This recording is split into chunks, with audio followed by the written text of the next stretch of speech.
존경하는 국민 여러분, 김영주 전원위원장님과 선배 동료 의원님 여러분, 더불어민주당 전남 여수시갑 주철현 의원입니다. 정치개혁을 바라는 국민들의 열망을 안고 선배 동료 의원님들과 함께 선거제도 개혁방안을 토론하게 되어서 매우 기쁘고 감사하게 생각합니다. 선거제도는 민주주의를 구현하는 핵심 장치입니다. 그러나 선거제도 개혁만으로 우리 정치의 여러 문제점과 국민들의 정치개혁에 대한 열망을 모두 충족시킬 수는 없을 것입니다. 당면한 지방 소멸과 인구 감소를 막는 선거제도 개혁, 국민 눈높이에 맞는 개혁만이 국민의 정치 불신을 해소할 수 있을 것이라고 생각하면서 본 의원이 생각하는 몇 가지 의견을 말씀드리겠습니다. 먼저 중대선거구제 도입은 신중한 재검토가 필요하다고 생각합니다. 중대선거구제는 사표 방지와 비례성 강화에 기여할 수 있을지 모르지만 일본 사례와 같이 기득권만 보호하고 거대 양당 체제를 공고히 하는 수단이 될 가능성이 큽니다. 선거구별로 2, 5명을 뽑는 우리나라 기초의원 선거를 보면 중대선거구의 현실과 문제점을 잘 알 수 있다고 생각합니다. 지난해 기초의원 선거에서 전국 1030개 선거구 중 3호인 선거구가 절반 가까이 되는데 제1당과 제2당 소속 의원이 무려 94.3%가 당선이 되었습니다. 중대선거구와 다단계를 지향하는 것이라면 이는 잘못된 처방임을 보여주고 있다고 생각합니다.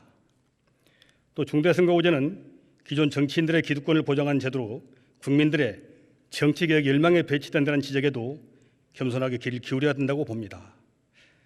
3호인을 뽑는 중선거구제는 같은 당내 후보들끼리의 무한 과잉 경쟁, 이로 인한 당내 파벌 형성과 갈등 발생, 당선 후 책임구역 불분명으로 유권자들의 불만 급증과 책임 정책의 실종 등 많은 문제점을 노정하고 있습니다.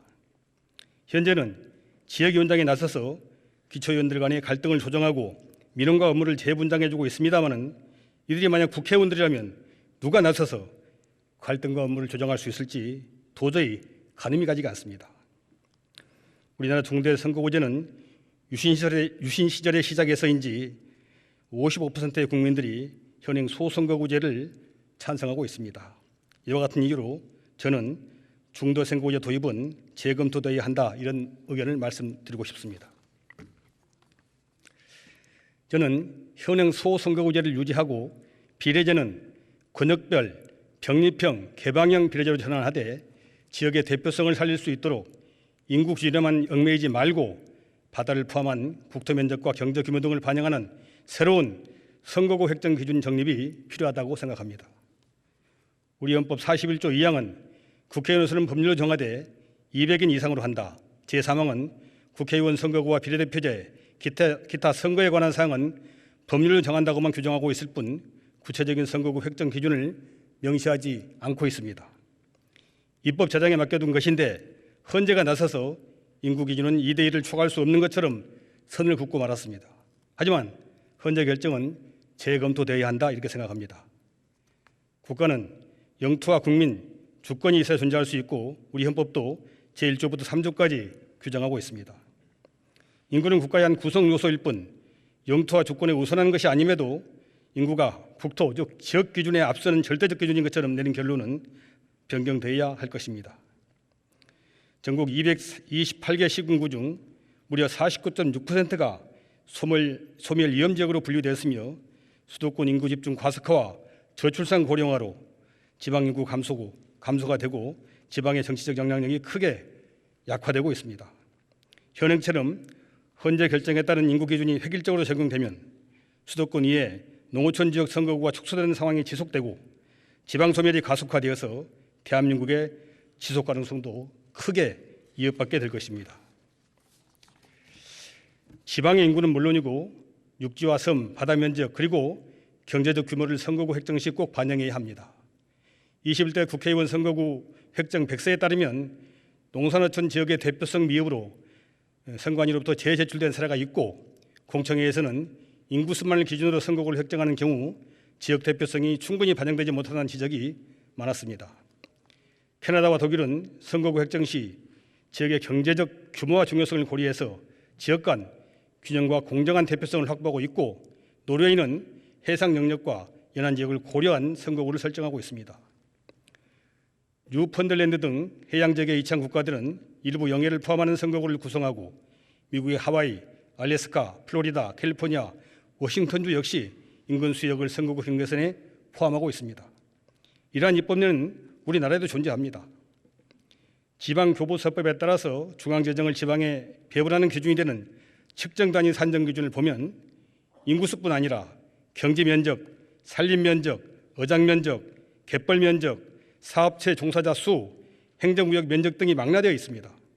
이러한 입법률을 참고해서 선거구 획정 시 인구는 물론이고 행정구역 면적, 정제 규모 등을 모두 포괄하는 새로운 기준을 수립해야 된다고 주장합니다. 수산업과 해양관광, 해양자원개발 등 바다의 중요성이 갈수록 커지고 있는 만큼 해상 면적도 행정구역에 포함해서 선거구 획정 기준으로 재검토되어야 할 것입니다. 비례의원은 현상 유지 또는 축소하되 전국 권역별로 분분해서 지역 출신을 선출함으로써 지방 대표성을 높이고 지방 소멸을 막는 제도적 장치로 활용하는 것이 좋겠다고 생각합니다. 한국행정연구원의 여론조사에 따르면 비례대표 의석 확대의 부정적인 의견이 무려 82%를 넘고 있습니다. 반면 비례대표를 확대해야 한다는 의견은 15.7%에 불과했습니다. 31%는 현재 의석 유지를 선호했고 비례대표 폐지는 27.1%, 현재보다 비례대표 의석 축소에는 24%가 동의했습니다. 국민이 원하는 방향은 비례대표 의석 확대가 아니라 감축이라는 것입니다. 지역구 후보에게 1표, 정당이 추천한 비례대표 후보에게 1표를 행사하는 권역별, 병립형, 개방형 명부제를 도입하되 정당은 해당 지역에서 일정 기간 이상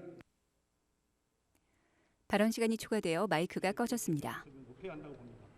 이것이 지방 소멸을 막는 제도적 장치로서 유용하다고 생각합니다.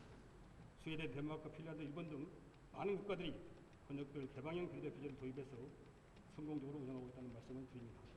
끝까지 경청해 주셔서 고맙습니다. 감사합니다. 더불어민주당 주철현 의원이 발언을